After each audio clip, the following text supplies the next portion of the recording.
ಈಗ ತಾನೇ ನಮ್ಮ ರಮನಾಥ್ ಹೇಳ್ತಾ ಇದ್ರು, ಯಾರು ಏನಾರಾಗಲಿ ನಾನು ಜಿಲ್ಲಾಧ್ಯಕ್ಷನಾಗಿದ್ದೆ, ಅಟ್ಲೀಸ್ಟ್ ನಾನೊಂದು ಕಚೇರಿ ಕಟ್ಟಿದ್ದೆ ಅಂತ ಒಂದು ನನಗೆ ಸ್ವಾಭಿಮಾನದ ಬದುಕು, ನನ್ನ ಆತ್ಮಕ್ಕೆ ಶಾಂತಿ ಇದೆ, ನಾನೊಂದು ಕೊಡುಗೆ ಕೊಟ್ಟಿದ್ದೀನಿ ಅನ್ನೋ ಧೈರ್ಯದಿಂದ ಅವರು ಹೇಳ್ತಾ ಇದ್ರು. ಹಂಗೆ ಎಲ್ಲರೂ ಕೂಡ ಇಂಥ ಒಂದು ಇದು ಏನ್ ಬಂದು ಜಗಳ ಮಾಡ್ತಾ ಇದ್ರು ರಮನಾಥ್ ಹಾಸ್ಪಿಟಲ್ ವಿಚಾರಕ್ಕೆ. ನಾನು CM ಕೂತಾಗ ಇದು ಬೇಕೇ ಬೇಕು, ತಾಲೂಕ್ ಲೆವೆಲ್ ಕೊಡೋದಲ್ಲ, ಎಲ್ಲೂ ತಾಲೂಕ್ ಲೆವೆಲ್ ಹಾಸ್ಪಿಟಲ್ ಕೊಡಲಿಲ್ಲ ನಮ್ಮ ಕನಕಪುರದಲ್ಲಿ ಬಿಟ್ರೆ. ಇದನ್ನ ಯಾಕೆ ಅವರು ಮೆಡಿಕಲ್ ಕಾಲೇಜ್ ಅಂತಂದ್ರೆ, ಮೆಡಿಕಲ್ ಕಾಲೇಜ್ ನಿಮ್ಮಲ್ಲಿ ಬೇಕಾದಷ್ಟಿದೆ. ಯಾಕೆ ಮೆಡಿಕಲ್ ಕಾಲೇಜ್ ಅಂದ್ರೆ, ಮೆಡಿಕಲ್ ಕಾಲೇಜ್ ಅಂತ ಅಂದಮೇಲೆ ಕಂಪಲ್ಸರಿ ವಿದ್ಯಾರ್ಥಿಗಳು ನಮ್ಮೂರವ್ರು ಸಿಗದೆ ಇರ್ಬೋದು, ಆದ್ರೆ 400 ಬೆಡ್ ಹಾಸ್ಪಿಟಲ್ ಕಂಪಲ್ಸರಿ ಇರ್ತದೆ. ಆ 400 ಬೆಡ್ ಹಾಸ್ಪಿಟಲ್ ಫ್ರೀಯಾಗಿ ಮುಂದಕ್ಕೆ ಯಾರು ಮಂಗಳೂರಿಗೆ ಹೋಗದೆ ಇಲ್ಲೇ ಒಳ್ಳೆ ಆರೋಗ್ಯವನ್ನು ಕೊಡಬೇಕು ಅನ್ನೋ ದೃಷ್ಟಿಯಿಂದ ಅವರು ಇವತ್ತು ಆ ಮೆಡಿಕಲ್ ಕಾಲೇಜನ್ನ ಇವತ್ತು ಇಲ್ಲಿ ಪ್ರಾರಂಭವನ್ನ ಮಾಡಿಸಿದ್ದಾರೆ.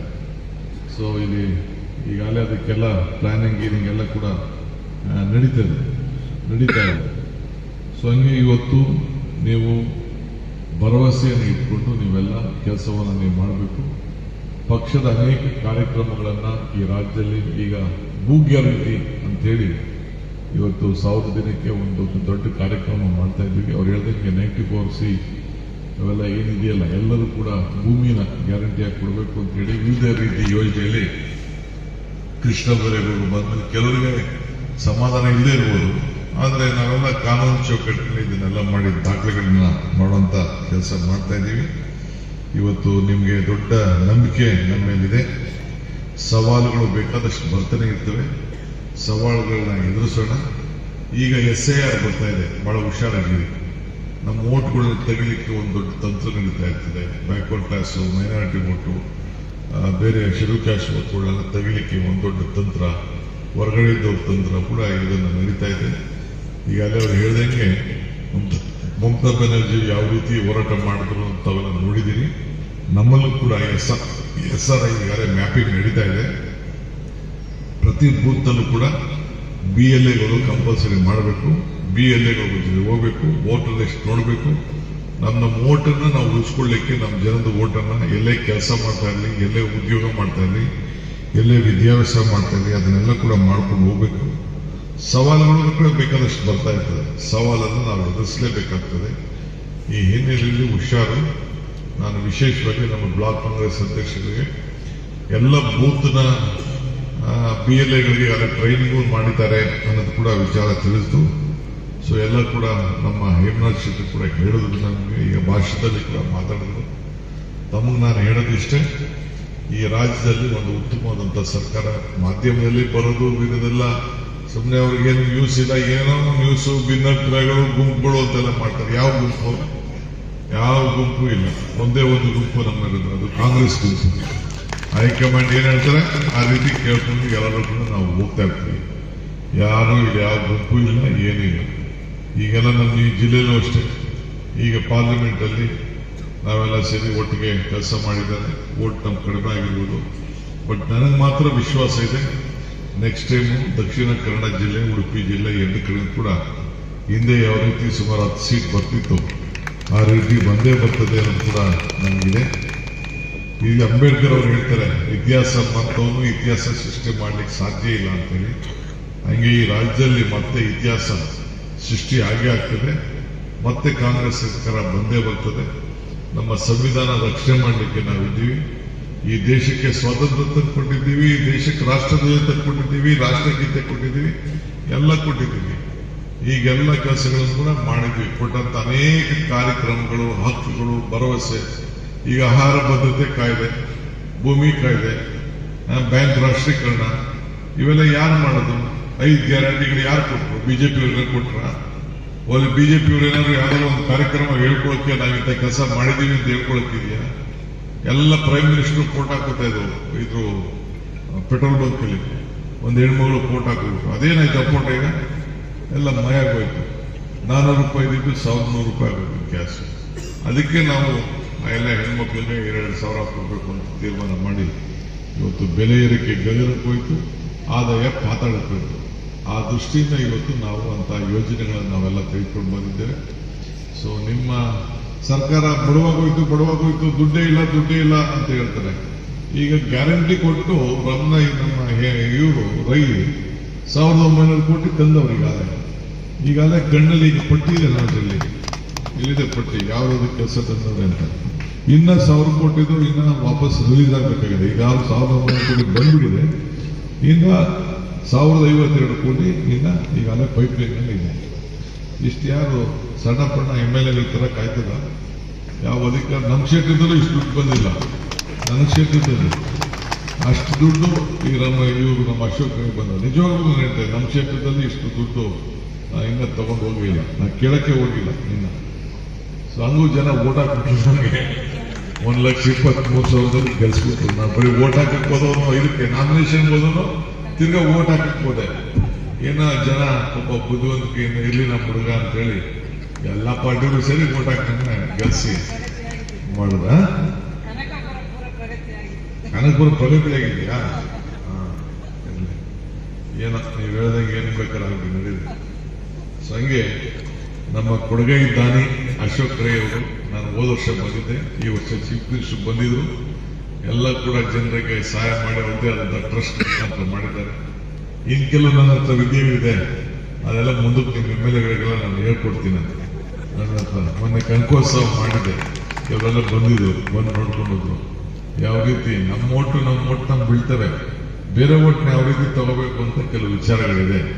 ಅದನ್ನೆಲ್ಲ ಅವರಿಗೆಲ್ಲ ಮುಂದಕ್ಕೆ ನಮ್ಮ ಕ್ಯಾಂಡಿಡೇಟ್ಗಳನ್ನ ನಾನು ರೆಡಿ ಮಾಡ್ತೀನಿ. ರೆಡಿ ಆಗಿರಿ. 28ಗೆ ನಿಮ್ಮದೇ ಸರ್ಕಾರ ಇದೇ ಕಚೇರಿಗೆ ಮತ್ತೆ ಬಂದು ನನ್ನ ಕೇಳಿದ್ರೆ ಆದಷ್ಟು ಜಲ್ದಿ ಪ್ರಾರಂಭ ಮಾಡಿ ಬಹಳ ಸಂತೋಷದಿಂದ ಬಂದು ಉದ್ಘಾಟನೆ ಮಾಡುವಂಥ ಕೆಲಸ ನಾನು ಮಾಡ್ತೀನಿ.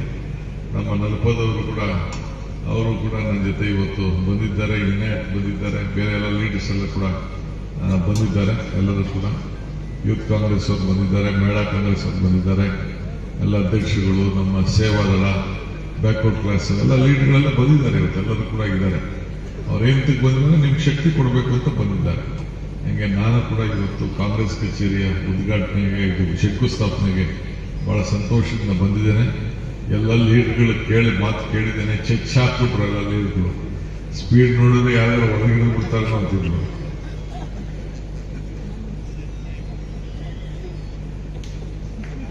ನೋಡಿ ಅರ್ಜಿ ಕೊಡ್ತಾರೆ, ಮನಿ ದುಡ್ಡು ಅನೌನ್ಸ್ಮೆಂಟ್ ಮಾಡಿ ಅಂತ. ದುಡ್ಡು ಎಲ್ಲ ಕಾರ್ಯಕರ್ತರು ದುಡ್ಡು ಕಲೆಕ್ಟ್ ಮಾಡಬೇಕು. ಆಮೇಲೆ ಲಾಸ್ಟ್ ಬಂದೆ, ಆಮೇಲೆ ನೋಡೋಣ ಮಿಕ್ಕಿದ್ದು ಏನು ಕೊಡ್ಬೇಕು ಅಂತ ಆಮೇಲೆ ಬಂದು ನಾವು ತೀರ್ಮಾನ ಮಾಡ್ತೀವಿ. ಆಗ್ಬೋದಲ್ಲ? ನನ್ನ ಮೇಲೆ ವಿಶ್ವಾಸ ಇದೆಯಲ್ಲ? ಓಕೆ. ಮರಕ್ಕೆ ನಂಬಿಕೆ. ಈಗ ಮರಕ್ಕೆ ಬೇರೆ ಎಷ್ಟು ಮುಖ್ಯನೋ ಮನುಷ್ಯನಿಗೆ ನಂಬಿಕೆನೂ ಮುಖ್ಯ. ಹಂಗೆ ನಿಮ್ಗೆಲ್ಲ ನಂಬಿಕೆ ಏನೋ ಕೊಡಬೇಕು ಅಂತಾರೆ. ಆಯ್ತು ಹೋಗಪ್ಪ, ನಮ್ಮ KPCC ಇಂದ 10 ಲಕ್ಷ ಕೊಡ್ತೀನಿ, ನೀ ಚೆನ್ನಾಗಿ ಮಾಡಿ ಇನ್ನೇ ಜಾಸ್ತಿ ಕೊಡ್ತೀನಿ. ಈಗ ಏನಾಗೈತೆ ಗೊತ್ತಾ, ಇಲ್ಲೇನ ಅನೌನ್ಸ್ಮೆಂಟ್ ಮಾಡ್ರೆ ಎಲ್ಲರೂ ಶುಭ ಹೋಗ್ತಾರೆ. ನಾನು ಒಂದು ಕಚೇರಿಗಲ್ಲ, ದುಡ್ಡು ಎಲ್ಲಿದೆ? ನೀವು ಕೊಟ್ಟರೆ ಅವನ ಹತ್ರ ಸಂಬಳ 25,000 ಇಟ್ಕೊತಾ ಇದ್ದೀನಿ. ನೀವು ಪ್ರತಿ ತಿಂಗಳು ಅಶೋಕ್ ರೈ ಸಂಬಳ 25,000 ನಾನು ಕೊಡ್ಬೇಕು. ಕಾಂಗ್ರೆಸ್ ಕಚೇರಿ ನಡೆಸ್ಬೇಕಲ್ಲ, ಕೊಡ್ಬೇಕು. ಇನ್ನ ಜಾಸ್ತಿ ಕೊಡೋಣ. ಈಗ ಅನೌನ್ಸ್ ಮಾಡೋದು ಬೇಡ, ಇಷ್ಟು ಮಾಡಿ ಮಿಕ್ಕಿದ ಕೆಲಸ ಮಾಡೋಣ. ನಮಸ್ಕಾರ. 100 ಕಚೇರಿ ಮಾಡಬೇಕು ನಮ್ಮ ಕಾರ್ಯಕರ್ತರು. ಈಗ ಕೆಲವರಿಗೆ ಶಾಸಕರುಗಳಿಗೆ ಕಚೇರಿ ಇರ್ತವೆ. ಶಾಸಕ ಇಲ್ಲದೆ ಹೋದ್ರೆ ಕಚೇರಿಗೆ ಎಲ್ಲ ಹೋಗ್ತಾರೆ. ಯಾವ್ದಾದ್ರು ಒಂದು ಸಹಕಾರ ಸಂಸ್ಥೆಗಳಿದ್ರೆ ಅಲ್ಲಿ ಕೂತ್ಕೊಳ್ತಾರೆ. ಸೊ ಈ ಕಾಂಗ್ರೆಸ್ ಕಚೇರಿ ಇದ್ರೆ ಅಟ್ಲೀಸ್ಟ್ ನಮ್ಮ ಕಾಂಗ್ರೆಸ್ ಕಾರ್ಯಕರ್ತರೆಲ್ಲ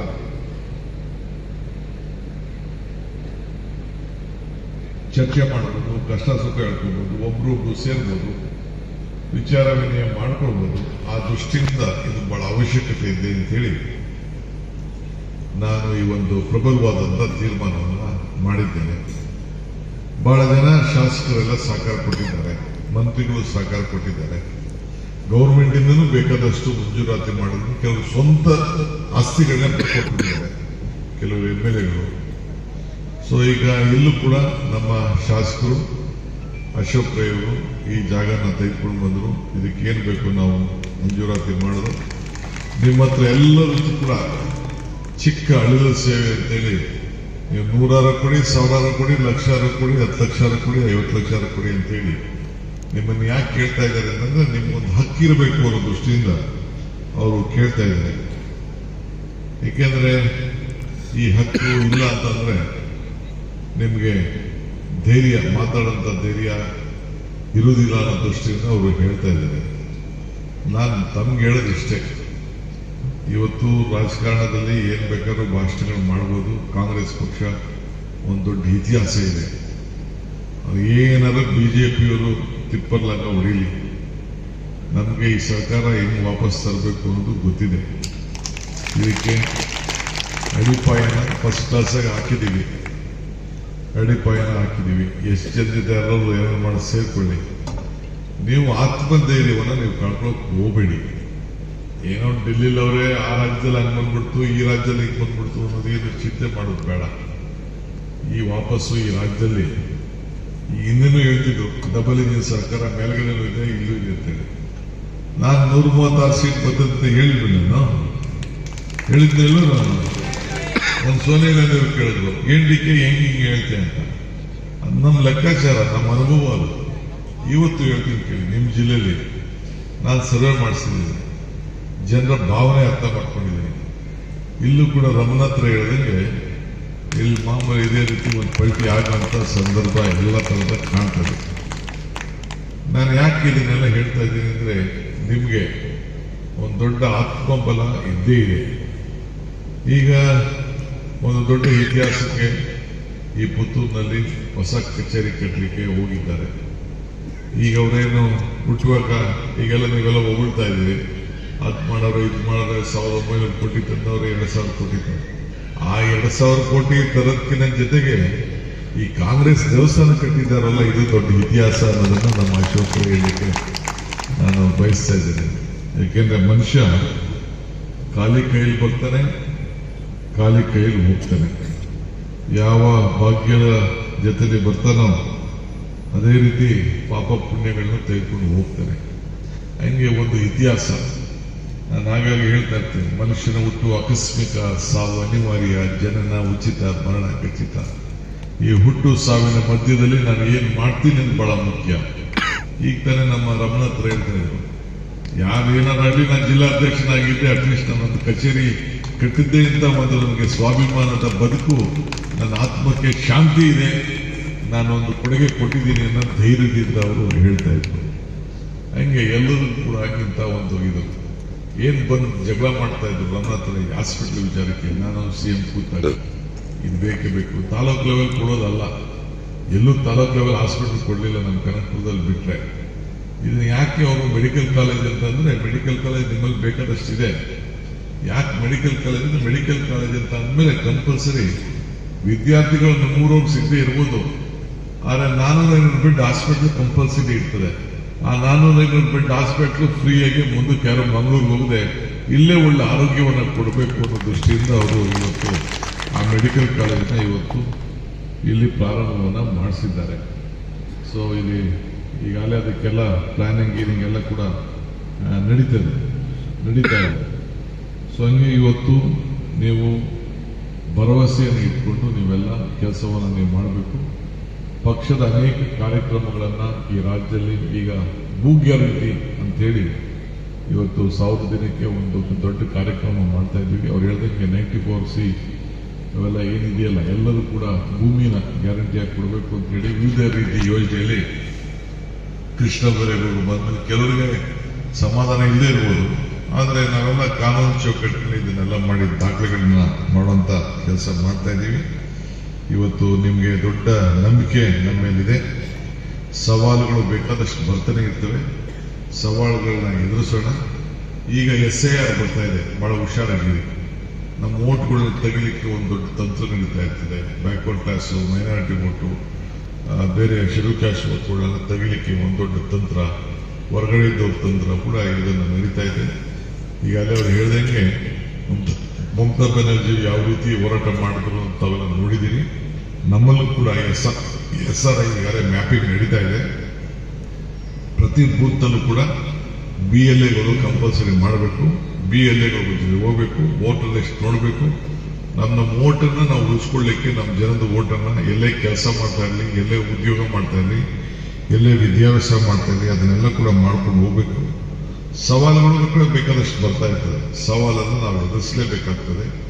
ಈ ಹಿನ್ನೆಲೆಯಲ್ಲಿ ಹುಷಾರು. ನಾನು ವಿಶೇಷವಾಗಿ ನಮ್ಮ ಬ್ಲಾಕ್ ಕಾಂಗ್ರೆಸ್ ಅಧ್ಯಕ್ಷರಿಗೆ ಎಲ್ಲ ಬೂತ್ನ PLAಗಳಿಗೆ ಎಲ್ಲ ಟ್ರೈನಿಂಗು ಮಾಡಿದ್ದಾರೆ ಅನ್ನೋದು ಕೂಡ ವಿಚಾರ ತಿಳಿಸ್ತು. ಸೊ ಎಲ್ಲ ಕೂಡ ನಮ್ಮ ಹೇಮನಾಥ್ ಶೆಟ್ಟಿ ಕೂಡ ಹೇಳಿದ್ರು, ನಮಗೆ ಈಗ ಭಾಷಣದಲ್ಲಿ ಕೂಡ ಮಾತಾಡಿದ್ರು. ತಮಗೆ ನಾನು ಹೇಳೋದಿಷ್ಟೇ, ಈ ರಾಜ್ಯದಲ್ಲಿ ಒಂದು ಉತ್ತಮವಾದಂಥ ಸರ್ಕಾರ, ಮಾಧ್ಯಮದಲ್ಲಿ ಬರೋದು ಇದೆಲ್ಲ ಸುಮ್ಮನೆ ಅವ್ರಿಗೇನು ನ್ಯೂಸ್ ಇಲ್ಲ, ಏನೋ ನ್ಯೂಸು ಭಿನ್ನಭಿಪ್ರಾಯಗಳು ಗುಂಪುಗಳು ಅಂತೆಲ್ಲ ಮಾಡ್ತಾರೆ. ಯಾವ ಗುಂಪು ಇಲ್ಲ, ಒಂದೇ ಒಂದು ಗುಂಪು ನಮ್ಮಲ್ಲಿರೋದು, ಅದು ಕಾಂಗ್ರೆಸ್ ಗುಂಪು. ಹೈಕಮಾಂಡ್ ಏನ್ ಹೇಳ್ತಾರೆ ಆ ರೀತಿ ಕೇಳ್ಕೊಂಡು ಎಲ್ಲರೂ ಕೂಡ ನಾವು ಹೋಗ್ತಾ ಇರ್ತೀವಿ. ಯಾರು ಇಲ್ಲಿ ಯಾವ ಗುಂಪು ಇಲ್ಲ, ಏನಿಲ್ಲ. ಈಗೆಲ್ಲ ನಮ್ಮ ಈ ಜಿಲ್ಲೆಯಲ್ಲೂ ಅಷ್ಟೇ, ಈಗ ಪಾರ್ಲಿಮೆಂಟ್ ಅಲ್ಲಿ ನಾವೆಲ್ಲ ಸೇರಿ ಒಟ್ಟಿಗೆ ಕೆಲಸ ಮಾಡಿದ್ದಾರೆ. ಓಟ್ ನಮ್ಗೆ ಕಡಿಮೆ ಆಗಿರ್ಬೋದು, ಬಟ್ ನನಗೆ ಮಾತ್ರ ವಿಶ್ವಾಸ ಇದೆ, ನೆಕ್ಸ್ಟ್ ಟೈಮು ದಕ್ಷಿಣ ಕನ್ನಡ ಜಿಲ್ಲೆ, ಉಡುಪಿ ಜಿಲ್ಲೆ ಎರಡು ಕಡೆ ಕೂಡ ಹಿಂದೆ ಯಾವ ರೀತಿ ಸುಮಾರು 10 ಸೀಟ್ ಬರ್ತಿತ್ತು ಆ ರೀತಿ ಬಂದೇ ಬರ್ತದೆ ಅನ್ನೋದು ಕೂಡ ನನಗಿದೆ. ಈಗ ಅಂಬೇಡ್ಕರ್ ಅವರು ಹೇಳ್ತಾರೆ, ಇತಿಹಾಸ ಮತ್ತವನು ಇತಿಹಾಸ ಸೃಷ್ಟಿ ಮಾಡ್ಲಿಕ್ಕೆ ಸಾಧ್ಯ ಇಲ್ಲ ಅಂತೇಳಿ. ಹಂಗೆ ಈ ರಾಜ್ಯದಲ್ಲಿ ಮತ್ತೆ ಇತಿಹಾಸ ಸೃಷ್ಟಿ ಆಗೇ ಆಗ್ತದೆ. ಮತ್ತೆ ಕಾಂಗ್ರೆಸ್ ಸರ್ಕಾರ ಬಂದೇ ಬರ್ತದೆ. ನಮ್ಮ ಸಂವಿಧಾನ ರಕ್ಷಣೆ ಮಾಡಲಿಕ್ಕೆ ನಾವಿದ್ದೀವಿ. ಈ ದೇಶಕ್ಕೆ ಸ್ವಾತಂತ್ರ್ಯ ತಂದುಕೊಟ್ಟಿದ್ದೀವಿ, ಈ ದೇಶಕ್ಕೆ ರಾಷ್ಟ್ರಧ್ವಜ ತಂದುಕೊಟ್ಟಿದ್ದೀವಿ, ರಾಷ್ಟ್ರಗೀತೆ ಕೊಟ್ಟಿದ್ದೀವಿ, ಎಲ್ಲ ಕೊಟ್ಟಿದ್ದೀವಿ. ಈಗೆಲ್ಲ ಕೆಲಸಗಳನ್ನು ಕೂಡ ಮಾಡಿದ್ವಿ. ಕೊಟ್ಟಂತ ಅನೇಕ ಕಾರ್ಯಕ್ರಮಗಳು, ಹಕ್ಕುಗಳು, ಭರವಸೆ, ಈಗ ಆಹಾರ ಭದ್ರತೆ ಕಾಯ್ದೆ, ಭೂಮಿ ಕಾಯ್ದೆ, ಬ್ಯಾಂಕ್ ರಾಷ್ಟ್ರೀಕರಣ, ಇವೆಲ್ಲ ಯಾರು ಮಾಡೋದು? 5 ಗ್ಯಾರಂಟಿಗಳು ಯಾರು ಕೊಟ್ಟರು? ಬಿಜೆಪಿಯವ್ರಿಗೆ ಕೊಟ್ರ? ಅಲ್ಲಿ ಬಿಜೆಪಿಯವ್ರು ಏನಾದ್ರು ಯಾವ್ದಾದ್ರು ಒಂದು ಕಾರ್ಯಕ್ರಮ ಹೇಳ್ಕೊಳಕ್ಕೆ ನಾವಿಂತ ಕೆಲಸ ಮಾಡಿದೀವಿ ಅಂತ ಹೇಳ್ಕೊಳಕ್ಕಿದೆಯಾ? ಎಲ್ಲ ಪ್ರೈಮ್ ಮಿನಿಸ್ಟರ್ ಫೋಟೋ ಹಾಕೋತಾ ಇದ್ರು ಪೆಟ್ರೋಲ್ ಬಂಕ್ ಅಲ್ಲಿ. ಒಂದು ಹೆಣ್ಮಗಳು ಫೋಟೋ ಹಾಕೋಬೇಕು. ಅದೇನಾಯ್ತು ಫೋಟೋ? ಈಗ ಎಲ್ಲ ಮಯಾಗೋಯ್ತು. 400 ರೂಪಾಯಿ ಇದ್ದು 1100 ರೂಪಾಯಿ ಆಗಬೇಕು ಗ್ಯಾಸ್. ಅದಕ್ಕೆ ನಾವು ಎಲ್ಲ ಹೆಣ್ಮಕ್ಳಿಗೆ 2000 ಕೊಡಬೇಕು ಅಂತ ತೀರ್ಮಾನ ಮಾಡಿ ಇವತ್ತು ಬೆಲೆ ಏರಿಕೆ ಗಗನಕ್ಕೆ ಹೋಯ್ತು, ಆದಾಯ ಪಾತಾಳಕ್ಕೆ ಹೋಯ್ತು. ಆ ದೃಷ್ಟಿಯಿಂದ ಇವತ್ತು ನಾವು ಅಂತ ಯೋಜನೆಗಳನ್ನು ನಾವೆಲ್ಲ ತೆಗೆದುಕೊಂಡು ಬಂದಿದ್ದೇವೆ. ಸೊ ನಿಮ್ಮ ಸರ್ಕಾರ ಬಡವಾಗೋಯ್ತು, ದುಡ್ಡೇ ಇಲ್ಲ ಅಂತ ಹೇಳ್ತಾರೆ. ಈಗ ಗ್ಯಾರಂಟಿ ಕೊಟ್ಟು ನಮ್ಮ ಇವರು ರೈ 1000. ನಮಸ್ಕಾರ.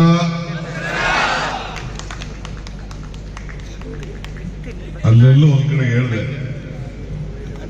ಮುಂಗಾರು ಮಳೆಗೆ ಸಿಕ್ಬೇಡ, ಕೊನೆ ಭಾಷಣಗಳು ಆಗ್ಬೇಡ ಅಂತ. ಚಚ್ಚಿ ಬಡದಾಕ್ಬಿಟ್ರು ನಿಮ್ ಕಿವಿಗಳಿಗೆ, ಮೆಡ್ಲಿಗೆಲ್ಲ. ಇನ್ನೇನು ಉಳ್ಕೊಂಡಿಲ್ಲ ಅಂತ ಕಾಣ್ತದೆ. ಇರಲಿ. ಹಿರಿಯ ನಾಯಕರಾದಂಥ ರಮನಾಥ್ ರೈ ಅವರೇ, ವಿನಯ್ ಕುಮಾರ್ ಸೊಲ್ಕೆ ಅವರೇ, ಹರೀಶ್ ಕುಮಾರ್ ಅವರೇ, ಪದ್ಮರಾಜರವರೇ, ಇನಾಯತ್ ಅಲಿ ಅವರೇ, ನರ್ಪದ್ರವರೇ, ಮಮತಾ ಗಟ್ಟಿ ಅವರೇ, ಶಾಸಕರಂತ ಅಶೋಕ್ ರೈನವರೇ, ಬ್ಲಾಕ್ ಕಾಂಗ್ರೆಸ್ನ 2 ಅಧ್ಯಕ್ಷಗಳೇ, 3 ಬ್ಲಾಕ್ನ ಅಧ್ಯಕ್ಷಗಳೇ, ಮಾಜಿ ಅಧ್ಯಕ್ಷಗಳೇ, ನಮ್ಮ AICC, ನಮ್ಮ KPCC ಜನರಲ್ ಸೆಕ್ರೆಟರಿ ಇದ್ದಾರೆ. ಈಗ ತಾನೇ ಅವರು ಭಾಷಣ ಮಾಡಿದ್ರು, ನಮ್ಮ ಕೋಆರ್ಡಿನೇಟರ್ ಕೂಡ ಭಾಷಣ ಮಾಡಿದ್ರು, ಹೇಮನಾಥ್ ಶೆಟ್ಟಿ, ಮೊಹಮ್ಮದ್ ಎಲ್ಲ ಇಷ್ಟೊತ್ತು ಕಾಯ್ಕೊಂಡು ಕೂತಿದ್ದೀರಲ್ಲ, ನಿಮಗೂ ಕೂಡ ಒಂದು ದೊಡ್ಡ ನಮಸ್ಕಾರ ಹೇಳಲಿಕ್ಕೆ ನಾನು ಬಯಸ್ತೇನೆ. ನನಗೆ ಸ್ಟೇಜ್ ಮೇಲೆ ಇರೋದಕ್ಕಿಂತ ಸ್ಟೇಜ್ ಮೇಲೆ ಕೆಳಗಡೆ ಇರೋದಕ್ಕೆ ಬಹಳ ಪ್ರೀತಿ. ನೀವಿಲ್ಲಾಂದ್ರೆ ಯಾವ ಸಭೆಯೂ ನಡೆದಿಲ್ಲ. ಯಾಕೆಂದ್ರೆ ನೀವು ಪರ್ಮನೆಂಟ್ ಕಂಬ ಧ್ವಜ ಕಟ್ಟೋರು ನೀವು, ವೋಟ್ ಹಾಕ್ಸೋರು ನೀವು, ಬಡದಾಡೋರು ನೀವು, ಹೇಳ್ತಿರೋರು ನೀವು, ಕೇಸ್ ಹಾಕ್ಸೋರು ನೀವು. ನೀವಿದ್ರೆ ನಾವು, ನೀವಿಲ್ಲ ಅಂದ್ರೆ ನಾವಿಲ್ಲ. ಇದ್ರ ಬಗ್ಗೆ ನಂಬಿಕೆ ಇರೋರು ನಾನು. ಸೊ ಇವತ್ತು ಪುತ್ತೂರಿನಲ್ಲಿ ಇಲ್ಲಿ ಬಿಡ್ರಿ, ಪುತ್ತೂರಿನಲ್ಲಿ ಬಂದ್ರೆ ರಿಲೇ ಆಗ್ತದೆ. ಸೈಡ್ ಕೂತ್ಕೊಳ್ಳಿ, ನೀವು ಕಾಣೋಣ. ನಿಲ್ಕೊಂಡು ಹಿಡಿಯಪ್ಪ ನನಗೆ ಪಾಪ ಯಾವತ್ತು ಪುತ್ತೂರಿನಲ್ಲಿ ಇವತ್ತು ಕಾಂಗ್ರೆಸ್ ದೇವಸ್ಥಾನದ ಭೂಮಿ ಪೂಜೆಯನ್ನು ನಾವು ಮಾಡ್ತಾ ಇದ್ದೇವೆ. ಇದು ಕಾಂಗ್ರೆಸ್ ಕಚೇರಿ ಅಲ್ಲ, ಇದು ನಮ್ಮ ಕಾಂಗ್ರೆಸ್ ಕಾರ್ಯಕರ್ತರಿಗೆ ನಮಗೊಂದು ದೇವಸ್ಥಾನ ಇದೆ. ನಾನು ಅಧಿಕಾರ ಸ್ವೀಕಾರ ಮಾಡಿದಾಗ ಪಕ್ಷದ ಅಧ್ಯಕ್ಷನಾಗಿ ನಮ್ಮ ರಮನಾಥ್ ರೈ, ವಿನಯ್ ಕುಮಾರ್ ಶಿರ್ಕೆ ಎಲ್ಲ ಬಂದಿದ್ರು. ಎಲ್ಲರಿಗೂ ಅವಕಾಶ ಇರಲಿಲ್ಲ. ಕೋವಿಡ್, ನೀವೆಲ್ಲ ಬೂತ್ಗಳಲ್ಲಿ, ಇದು ಬೂತ್ ಅಂತೀನಿ, ಪಂಚಾಯತಿಗಳಲ್ಲಿ ವಿಡಿಯೋ ಹಾಕೊಂಡು ಹೊಸದಾಗಿ ಝೂಮ್ ಮೀಟಿಂಗ್ ಏನು ಅಂತ ನಿಮ್ಗೆ ಯಾರಿಗೂ ಗೊತ್ತಿರಲಿಲ್ಲ. ಬಿಜೆಪಿಯವರೇ ಗಾಬರಿ ಆಗ್ಬಿಟ್ರು. ಸೊ 6,000 ಪಂಚಾಯತಿಗಳಲ್ಲೂ ಕೂಡ ಇದನ್ನ ಝೂಮ್ ಮಾಡಿಸಿ ಅದನ್ನ ಅಧಿಕಾರ ತೆಗೆದುಕೊಂಡೆ. ಅಧಿಕಾರ ತೆಗೆದುಕೊಂಡಾಗ ಒಂದು ಮಾತು ಹೇಳಿದೆ, ಜೊತೆಗೂಡುವುದು ಆರಂಭ, ಜೊತೆಗೂಡಿ ಯೋಚಿಸುವುದು ಪ್ರಗತಿ, ಜೊತೆಗೂಡು ಕೆಲಸ ಮಾಡೋದು ಯಶಸ್ಸು ಅಂತ ಹೇಳಿದೆ. ಸೊ ಹಂಗೆ ಎಲ್ಲ ಒಟ್ಟಿಗೆ ಸೇರಿ ನಾವೆಲ್ಲ ಕಷ್ಟಪಟ್ಟದಕ್ಕೆ, ಕೋವಿಡ್ ಸಂದರ್ಭ ಇರ್ಬೋದು, ಅದಾದ್ಮೇಲೆ ಇರ್ಬೋದು, ಎಲ್ಲ ತ್ಯಾಗವನ್ನು ಮಾಡ್ಕೊಂಡು ಬಂದದಕ್ಕೆ ಇವತ್ತು ನಮಗೆ ಗ್ಯಾರಂಟಿ ಸರ್ಕಾರ ಬಂದಿದೆ. ನಮ್ಮ ಸಹ್ಯಾದ್ರಿ ಕಾಲೇಜಿನಲ್ಲಿ ರಮನಾಥ್ ರೈ ಸಹ್ಯಾದ್ರಿ ಕಾಲೇಜಿನಲ್ಲಿ ಬಂದಾಗ ರಾಹುಲ್ ಗಾಂಧಿ ಅವರ ಕೈಯಲ್ಲಿ ಕೊನೆ ಗ್ಯಾರಂಟಿ ಅನೌನ್ಸ್ಮೆಂಟ್ ಮಾಡಿಸ್ತಾರೆ. ಶಕ್ತಿ ಯೋಜನೆ ಅನೌನ್ಸ್ಮೆಂಟ್ ಮಾಡಿಸ್ತಾರೆ. ಸಿದ್ದರಾಮಯ್ಯ ಗೊತ್ತೇ ಇರಲಿಲ್ಲ. 5 ಗ್ಯಾರಂಟಿಯಲ್ಲಿ ಕೊನೆ ಗ್ಯಾರಂಟಿ ಅವ್ರ ಕೈಲಿ ಅನೌನ್ಸ್ಮೆಂಟ್ ಮಾಡಿಸ್ತಾರೆ. ನಾನಿದ್ದೆ. ಶಕ್ತಿ ಯೋಜನೆ, ಆಮೇಲೆ ಅದನ್ನೇ ಮೊದಲನೇ ಗ್ಯಾರಂಟಿ ಅಂತ ತಂದು, ಅದಾದ್ಮೇಲೆ ಲಾಸ್ಟ್ ಅಲ್ಲಿ ಹೇಳಿದೆ, ನಾನು ಭಾಷಣ ಮಾಡುವ, ಕಮಲ ಕೆರೆಯಲ್ಲಿದ್ದರೆ ಚಂದ, ತೆನೆ ಹೊಲದಲ್ಲಿದ್ದರೆ ಚಂದ, ಈ ದಾನ ಧರ್ಮ ಮಾಡುವ ಕೈ ಅಧಿಕಾರದಲ್ಲಿದ್ದರೆ ಮಾತ್ರ ಚಂದ ಅಂತ. ಈ ದಾನ ಧರ್ಮ ಮಾಡುವ ಕೈ ಅಧಿಕಾರದಲ್ಲಿದ್ದಕ್ಕೆ ಇವತ್ತು ಎಲ್ಲರ ಮನೆಗೂ ಕೂಡ ಈ 5 ಗ್ಯಾರಂಟಿಯನ್ನು ತಲುಪಿಸ್ತಾ ಇದ್ದೀವಿ. 13ನೇ ತಾರೀಕಿಗೆ ಈ ಸರ್ಕಾರ ಬಂದು 1,000 ವರ್ಷ, 1,000 ದಿನ ಆಗ್ತದೆ. 14ನೇ ತಾರೀಕು ನಾವು ಅದನ್ನ ಹಾವೇರಿಯಲ್ಲಿ ಈ ಕಾರ್ಯಕ್ರಮನ ಇಟ್ಕೊಂಡಿದ್ದೀವಿ. 14ನೇ ತಾರೀಕು ನಮ್ಮೆಲ್ಲ ಹಿರಿಯ ನಾಯಕರಿಗೆ ಆಹ್ವಾನವನ್ನು ನಾನು ಕೊಡ್ತಾ ಇದ್ದೇನೆ. ಇವತ್ತು ಒಂದು ಸರ್ಕಾರ, ನನ್ನ ಪಕ್ಷ ಈಗ ನನ್ನ ಅಸ್ಸಾಂ ಹಾಕಿದೆ. ಅಸ್ಸಾಂ ನಾಯಕರ ಹತ್ರ ಚರ್ಚೆ ಮಾಡ್ತಾರೆ. ಎಷ್ಟು ಜನ ಸುಳ್ಳು ಗೊತ್ತಿಲ್ಲ, ಅಲ್ಲಿ ಹೋದ್ಮೇಲೆ ನನಗೆ ಗೊತ್ತಾಗ್ತದೆ. ಅವ್ರು ಹೇಳ್ತಾ ಇದ್ರು, ಯಾರವ್ರ ಪಾರ್ಟಿ ಇದ್ದಾರೆ ಅವ್ರಿಗೆ ಮಾತ್ರ ಈ ಗ್ಯಾರಂಟಿ ಸ್ಕೀಮ್ ಬಿಟ್ಕೊಡ್ತಾರಂತೆ. ಅವ್ರು ತೀರ್ಮಾನ ಮಾಡಬೇಕು ಸರ್ಕಾರ, ಬೇರೆಯವ್ರಿಗೆ ಬಡವರಿಗೆ ಕೊಡೋದಿಲ್ಲಂತೆ. ನಾವೇನು ಈ ರೀತಿ ಎಲ್ಲರೂ ಬಡವರಿಗೆ ಅರ್ಜಿ ತೆಗೆದುಕೊಂಡು ಕೊಟ್ಟು, ಈಗ ನಿಮ್ಮಲ್ಲಿ ಇಬ್ರು ಶಾಸಕರು ಬಿಟ್ಟರೆ ನಮಗೆ ಉಡುಪಿಲೂ ಇಲ್ಲ, ಮಂಗಳೂರಲ್ಲೂ ಇಲ್ಲ, ಅಂದ್ರೆ ಇದರಲ್ಲಿ ಇಲ್ಲ. ಆದ್ರೆ ನಾವೆಲ್ಲರಿಗೂ ಕೊಡ್ತಾ ಇದ್ದೀವಿ. ಬಿಜೆಪಿಯವರು ಕೂಡ ಫುಲ್ 90% ತೆಗೆದುಕೊಳ್ತಾ ಇದ್ದಾರೆ. ಟೀಕೆ ಮಾಡೋರು ಬೇಡ ಅಂತ ಬಿಟ್ಬಿಡ್ಲಿ, ನೋಡೋಣ, ನಮ್ಗೆ ಬೇಡ ಅಂತ ಬಿಟ್ಬಿಟ್ಟು ಬಸ್ಸಲ್ಲಿ ಬಿಟ್ಬಿಟ್ಟು ಆಗ ನಾವು ಅದನ್ನ ಒಪ್ಕೊಳ್ತೇವೆ. ಸೊ ಆದ್ರೂ ಪರವಾಗಿಲ್ಲ, ಟೀಕೆಗಳು ಸಾಯ್ತವೆ, ಕೆಲಸಗಳು ಉಳಿತವೆ. ಮುಂದಕ್ಕಾಲ ಕೂಡ ದೇವರು ಈ ಮಾಲಿಂಗೇಶ್ವರ ಅವರಿಗೆ ಒಳ್ಳೆ ಮನಸ್ಸು ಕೊಟ್ಟು ನಮ್ಮ ಬದುಕನ್ನು ಕಟ್ಕೊಳ್ಳಿಕ್ಕೆ ಕೊಟ್ಟಿದ್ದಾರೆ. ದಿನ ನಮ್ಮ ಮನೆ ಬೆಳಗ್ತಾ ಇದ್ದಾರೆ. 200 ಯೂನಿಟ್ವರೆಗೂ ಕರೆಂಟ್ ಬರ್ತಾ ಇದೆ, ದಿನ ಅಕ್ಕಿ ಬರ್ತಾ ಇದೆ, ಮಕ್ಕಳಿಗೆ ವಿದ್ಯಾಭ್ಯಾಸಕ್ಕೆ ದುಡ್ಡು ಸಿಗ್ತಾ ಇದೆ, 2,000 ರೂಪಾಯಿ ಸಿಗ್ತಾ ಇದೆ ಅಂತ ಹೇಳಿ ಅವರೆಲ್ಲರೂ ಕೂಡ ದೊಡ್ಡ ಹೃದಯ ಶ್ರೀಮಂತಿಕೆಯ ಮತವನ್ನ ಕಾಂಗ್ರೆಸ್ ಕೊಡ್ಲಿ ಮುಂದಕ್ಕಾರ ಅಂತ ಹೇಳಿ ನಾನು ಭಗವಂತನ ಪ್ರಾರ್ಥನೆ ಮಾಡ್ಕೊಳ್ತೇನೆ. ಸೊ ಇಲ್ಲಿ ಗಟ್ಟಿಯಾಗಿ ನೀವೆಲ್ಲ ನಿಂತ್ಕೊಳ್ಬೇಕು. ಇವತ್ತು ರೈ ಅವರು ಕಾಂಗ್ರೆಸ್ ಕಚೇರಿ ಇವತ್ತು ಪ್ರಾರಂಭ ಮಾಡಬೇಕು ಅಂತ ಕೇಳ್ಕೊಂಡು ನಾನು ದೆಹಲಿ ಡೇಟ್ ಕೇಳ್ತಿದ್ದೆ. ಆಮೇಲೆ ತೀರ್ಮಾನ ಮಾಡಿದೆ, ಕಾಯ್ಕೊಂಡು ಕೂತ್ಕೊಳ್ಳೋದು ಬೇಡ, ಕೆಲಸ ಶುರುವಾಗಲಿ ಅಂತೇಳಿ ಎಲ್ಲರಿಗೂ ಈಗ ಆದೇಶ ಕೊಟ್ಬಿಟ್ಟಿದ್ದೀನಿ. ಸಂದೇಶ ರವಾನೆ ಮಾಡಿಬಿಟ್ಟಿದೆ. ಯಾರ್ಯಾರು ಕಟ್ಟಬೇಕು ಜಲ್ದಿ ಶುರು ಮಾಡಿ, ಆಮೇಲೆ ಒಂದಿನ ಅದಕ್ಕೆ ಕಲ್ಲು ಹಾಕ್ಸೋಣ ಅಂತೇಳಿ ನಾನು ಹೇಳಿದ್ದೇನೆ. ಮಲ್ಲಿಕಾರ್ಜುನ ಖರ್ಗೆ ಸಾಹೇಬ್ರ ಕೈಲಿ, ರಾಹುಲ್ ಗಾಂಧಿ ಅವ್ರ ಕೈಲಿ ಬೆಂಗಳೂರನ್ನ ಕಲ್ಲು ಹಾಕ್ಸಿ, ಇಲ್ಲಿಂದ ವರ್ಚುವಲ್ ಅಲ್ಲಿ ಇಲ್ಲೊಂದು ಸಣ್ಣ ಇಲ್ಲಿ ಸ್ಕ್ರೀನ್ ಹಾಕಿಟ್ಟಿದ್ದೀರಿ. ಆ ರೀತಿ ಈ ರೀತಿ ಸ್ಕ್ರೀನ್ ಹಾಕಿ ಇಲ್ಲೇ ಕಾರ್ಯಕ್ರಮನ ಮಾಡಿ ನೋಡುವಂತ ಕೆಲಸನ, ಇಲ್ಲಿ ಯಾವ್ದಾದ್ರು ಸಮುದಾಯ ಭವನದಲ್ಲಿ ನೋಡುವಂತ ಕೆಲಸನ ಮಾಡಿಸುವಂತ ಕೆಲಸಕ್ಕೆ ನಾವೆಲ್ಲ ಮುಂದಕ್ಕೆ ಕೆಲಸ ಮಾಡೋಣ. ಇವತ್ತು 100 ಕಚೇರಿ ಆಗಬೇಕು. ಇವತ್ತು ಈ ದೇಶಕ್ಕೆ ಸ್ವಾತಂತ್ರ್ಯದ ನಾಯಕತ್ವವನ್ನು ಮಹಾತ್ಮ ಗಾಂಧೀಜಿಯವರು ವಹಿಸಿದ್ರು. ಆ ಜಾಗದಲ್ಲಿ ಮಲ್ಲಿಕಾರ್ಜುನ ಖರ್ಗೆ ಅವರು ಇವತ್ತು ಕೂತಿದ್ದಾರೆ. ಅಂದು ಗಾಂಧೀಜಿ ಇದ್ರು, ಇವತ್ತು ನಮ್ಮ ರಾಜ್ಯದಲ್ಲಿರುವಂಥ ಮಲ್ಲಿಕಾರ್ಜುನ ಖರ್ಗೆ ಅವರು ನಮ್ಮ ನಾಯಕರು ಕೂಡ ಇವತ್ತು ಇದ್ದಾರೆ. ಹೆಚ್ಚಿನ ವಿಡಿಯೋಗಳಿಗೆ ಪ್ರತಿಧ್ವನಿ ಯೂಟ್ಯೂಬ್ ಚಾನೆಲ್ ಸಬ್ಸ್ಕ್ರೈಬ್ ಮಾಡಿ, ಬೆಲ್ ಐಕಾನ್ ಕ್ಲಿಕ್ ಮಾಡಿ.